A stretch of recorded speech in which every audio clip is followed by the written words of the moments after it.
Fart. The thing cannot be excused. Indeed, it will get worse. And I regret this for all sensitive readers, but the fart, if not emitted, cannot be omitted. Those who do not want to talk about it also would have kept silent about the arse.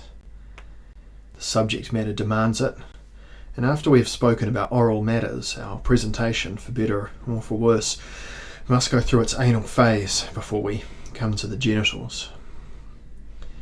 To speak of the fart is not difficult insofar as it represents a sound that always means something in social situations. Witnesses of a fart inevitably interpret the sound. All in all, the semantics of the fart is a rather complicated problem, a problem that is seriously neglected by linguistics and communication research. The scale of meaning stretches from awkwardness to contempt, from humorous intentions to lack of respect. Teachers, professors, speakers, and conference participants all know the torture of having to stifle a fart because such a sound expresses something that, in reality, one does not want to say. Could it aid our empathy with politicians if, in listening to their speeches, we were to think more often that they are possibly at that very moment concentrating on subduing a fart that has been wanting to interrupt their talk? The art of the vague statement is related to the art of unobtrusive flatulence. Both are diplomacy. Semiotically, we assign the fart to the group of signals, that is, of signs, which neither symbolise nor depict something, but rather point to a situation. When the locomotive whistles, it warns about its approach and possible danger. The fart, conceived as a signal, shows that the lower body is in full action, and in situations where any reference to such regions is absolutely undesirable, this can have fatal consequences. Ernst Junger noted in his Paris diary about his reading of the historian Flavius Josephus's Jewish War. Here I again come upon a passage in which the beginning of unrest in Jerusalem under Cumanus is described. While the Jews gathered for the festival of unleavened bread, the Romans positioned a cohort above the hall of columns in the temple to keep an eye on the crowd. One of the soldiers in the cohort pulled up his coat and with a mocking bow turned his behind to the Jews and let forth an indecent sound corresponding to his position. That triggered a clash that cost 10,000 lives, so that one can speak of the most fateful fart in world history.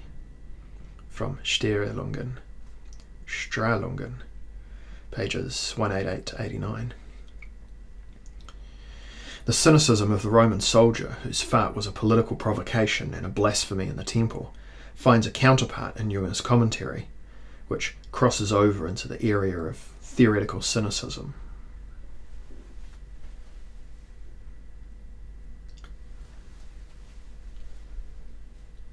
Shit. Refuse. Here we come to the whole of the matter. As children of an anal culture, we will have a more or less disturbed relation to our own shit. The splitting off of our consciousness from our own shit is the deepest training in order. It tells us what must happen privately and under wraps. The relation that is drummed into people with regard to their own excretions provides the model for their behaviour with all sorts of refuse in their lives. Hitherto, refuse was systematically ignored. Only under the sign of modern ecological thinking do we find ourselves forced to become conscious again of our refuse. High theory discovers the category shit. A new stage of the philosophy of nature thereby comes due. A critique of the human being as a hyperproductive, shit-accumulating industry animal. Diogenes is the only Western philosopher who we know consciously and publicly performed his animal business. But there are reasons to interpret this as a component of a pantomimic theory.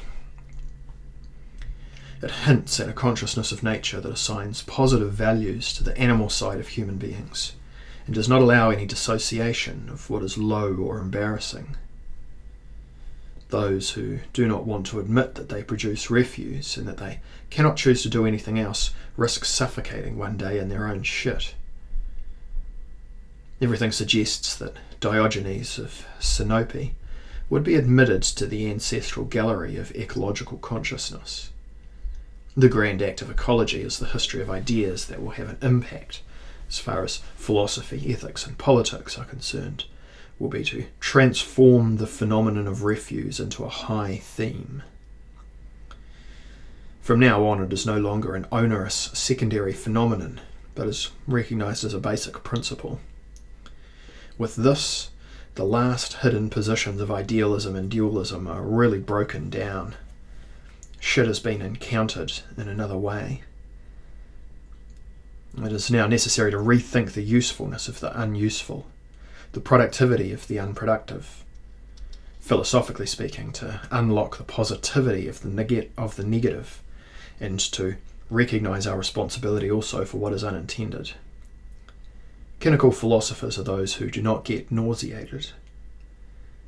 In this they are related to children, who do not yet know anything about the negativity of their excrement.